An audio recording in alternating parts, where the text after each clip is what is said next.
Bueno, pues doctor, nosotros acá estábamos contando que las comunicaciones hoy están complicadas, pero gracias a Dios ya lo tenemos. Ahora sí entramos en tema porque estábamos hablando de Mercurio retrógrado. Doctor, a ver, estamos hablando hoy de de la reconstrucción facial y de todos los procedimientos que hay para nuestro rostro, y quisiéramos hablar con usted, doctor, en el rejuvenecimiento facial. ¿Qué significa esto? ¿Qué tipo de procedimientos son ellos? Bueno, lo primero que hay que decir es que hay varias opciones para pacientes que quieren hacerse una cirugía de rejuvenecimiento facial. Uno son procedimientos no quirúrgicos que están ligados a la tecnología, que por ejemplo con la globalización aquí en Colombia tenemos la tecnología de punta, la misma tecnología que se puede estar usando en países como Estados Unidos. Y los otros son procedimientos quirúrgicos, o sea, cirugías que se hacen en el quirófano, de acuerdo a la indicación que tenga el paciente. Doctor, ¿cuáles son los procedimientos más comunes que usted recibe más en su consultorio? Bueno, cirugías de contorno corporal como lipoesculturas, abdominoplastias, pero también mucha cirugía facial como rinoplastia, y de la que estamos hablando hoy, que es la cirugía de rejuvenecimiento facial, que es la ritidoplastia o cirugía de rejuvenecimiento facial quirúrgica. Vea, doctor, yo les contaba que hace un tiempo, pero yo creo que fue como hace un año, entrevistamos a un médico, un especialista, y él nos decía que le llegaban algunas pacientes con el celular y le decían, mire, doctor, es que yo me quiero parecer a como me veo con el filtro de Instagram. Y el doctor le decía, pues a ver, señora, yo le voy a tratar de arreglar un poco la nariz y todo, pero pues es un filtro, ¿no? Yo quisiera saber, doctor, ustedes cómo están manejando este tema de los filtros donde todo ya está tan maquillado, para explicarle a ese paciente, pues que por más de que uno le trate de respingar la nariz, pongámosle el caso y los pómulos, pues hay cosas que no puede uno llegar a hacer ese tipo de milagros. No, precisamente por eso la consulta, la valoración prequirúrgica es importante. Tener una comunicación abierta con el paciente, entender las expectativas y servir como guía y garante del paciente. Porque definitivamente las expectativas es lo que nos va a marcar cómo se va a sentir el paciente después de la cirugía. Y hay cosas que definitivamente no podemos replicar en un procedimiento quirúrgico. Doctor, ¿qué tan complicadas son las cirugías y las reconstrucciones de la cara o en la cara?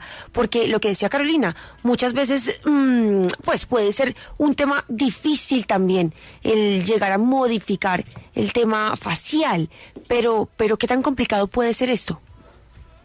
Bueno, la cara es una estructura anatómica que tiene muchas complejidades por la vasculatura, los nervios, por ejemplo, el nervio facial, que es el nervio que da la animación de los músculos de la cara. Entonces es una cirugía que hay que saberla hacer, hay que tener mucho cuidado cómo se hace, y también vamos a buscar resultados que sean muy naturales en el paciente. Doctor, yo le quiero preguntar, por ejemplo, en el caso de estos estiramientos faciales, en donde tengo entendido, y usted me corregirá, que se pueden hacer una o máximo 2 veces en la vida. Y uno ve, por ejemplo, muchas actrices y mujeres de todo tipo, que el cuello de ellas está un poco arrugado, pero su rostro está bien estirado. Doctor, ¿cuántas veces se puede uno estirar la cara? Bueno, hay que evaluar. Definitivamente la cirugía primera es la cirugía que tiene mucha ventaja porque los tejidos no han tenido fibrosis, no han tenido cicatrización, es un tejido que es virgen, por así llamarlo. Entonces es mucho más fácil y los cambios se van a notar mucho mejor. Cada vez las técnicas evolucionan para tener resultados muchísimo más naturales.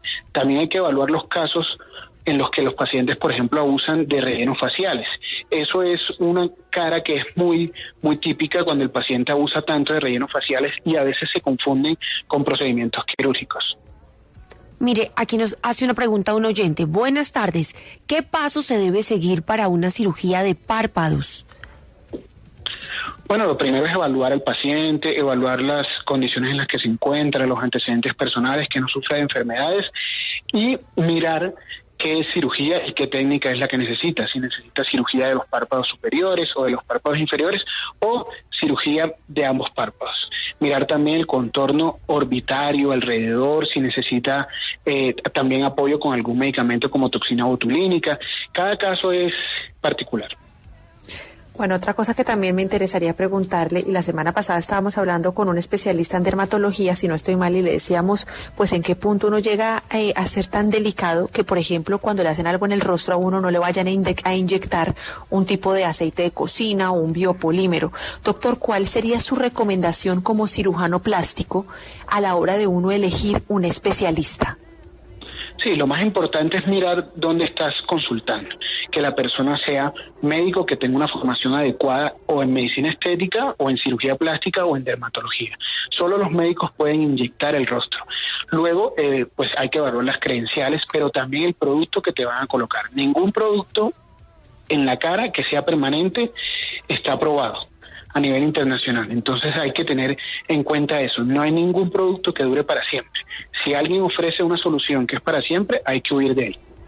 Doctor, si en el pasado alguno de nosotros o alguien que se vaya a operarse alguna cirugía en la cara ya ha tenido antes algún relleno facial, ¿puede esto a futuro complicar esa cirugía? No sé, una rinoplastia, por ejemplo, o un estiramiento facial. Sí, porque al utilizar rellenos faciales se puede modificar la anatomía del paciente, sobre todo en la nariz. Yo soy partidario, hago mucha cirugía de nariz y soy de las personas que por favor piden que no se inyecten la punta nasal, porque se modifican las estructuras, se debilitan los cartílagos. Los rellenos faciales sí son una solución temporal para algunas cosas, pero tampoco van a levantar un rostro que necesita una cirugía. Sí, el sostén va a depender de que nosotros reposicionemos algunas estructuras anatómicas en el rostro que no se pueden hacer con rellenos faciales, y que la cirugía es la herramienta que tenemos para solucionar este tipo de condiciones. Bueno, ya tenemos en las líneas varias oyentes, doctor, que le quieren hacer unas preguntas. Gloria, buenas tardes. Buenas tardes. Cuéntenos, Gloria. Mira, quiero que el doctor me haga el favor y me dé una ilustración sobre la frente de mi hija que tiene 42 años, pero tiene una línea de 100 a 100, 2 líneas bien profundas, y ella gesticula mucho al hablar y la pategallina al lado de los ojos es alta. Ella dice a toda hora que se quiere hacer eso, botox. Sí. Y que el botox sí le borra esa raya, ¿es verdad? Bueno, la toxina botulínica o el botox, como comercialmente se conoce, es un medicamento que está a la orden del día para el manejo de estas condiciones, porque al paralizar el músculo, ¿verdad? Entonces no se va a producir la arruga de la que estamos hablando. También hay que evaluar la profundidad de esa arruga, porque si el músculo es muy fuerte, tal vez la arruga vaya a necesitar un procedimiento quirúrgico, porque no se va a mejorar con la toxina botulínica, pero no se va a corregir completamente.